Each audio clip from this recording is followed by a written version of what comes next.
Hello, my name is Kendall Clark.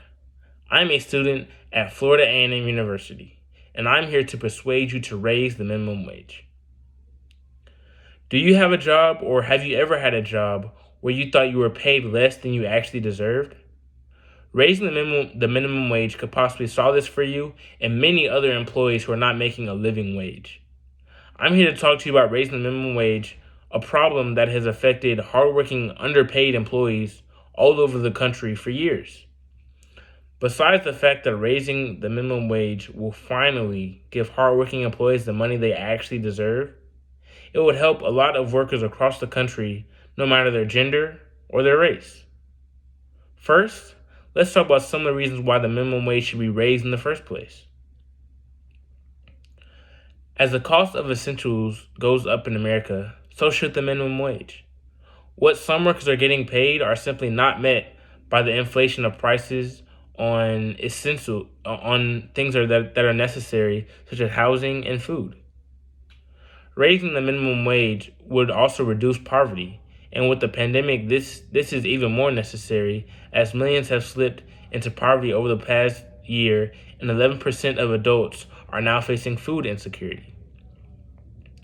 For many years, the inequality of pay between different races and genders have hurt people who are seen as inferior or lower class. From calculations done by the Economic Policy Institute, it is shown that 27% of all employees in the U.S. will benefit from a raise to the minimum wage, no matter their race or their gender. As you can see, there is a real need for the minimum wage to be raised when it comes to workers making ends meet. Now that you understand this need, let's talk about some of the benefits of raising the minimum wage. It's been proven that blue-collar workers in states with higher minimum wage rates are much less likely to have untreated medical needs, as they are better able to afford the care. If poor people are better able to take care of themselves, less help be needed from the federal and the state governments. Raising the wage would actually help businesses and workers as well, because some retailers have started to realize that providing a higher wage for workers would attract better talent.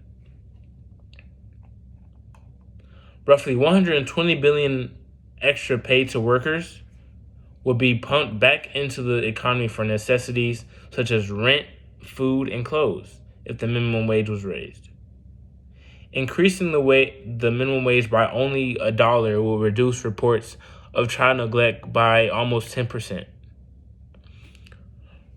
Basically, from any way you look at it, raising the minimum wage would benefit most of the workers in America.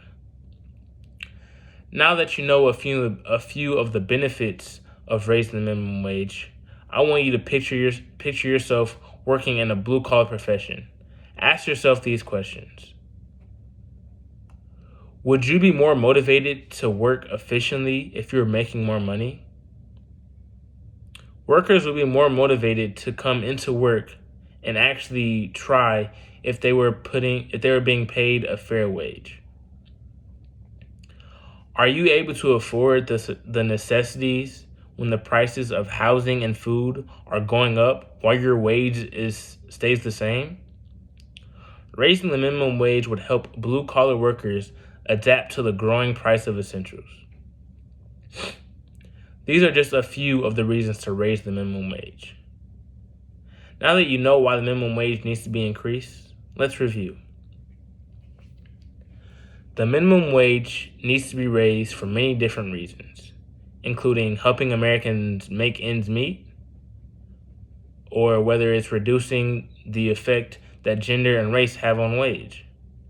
As previously mentioned, raising the minimum wage will not only give hard-working employees the money they deserve, but it will also help a lot of workers across the country, no matter what their gender or their race is.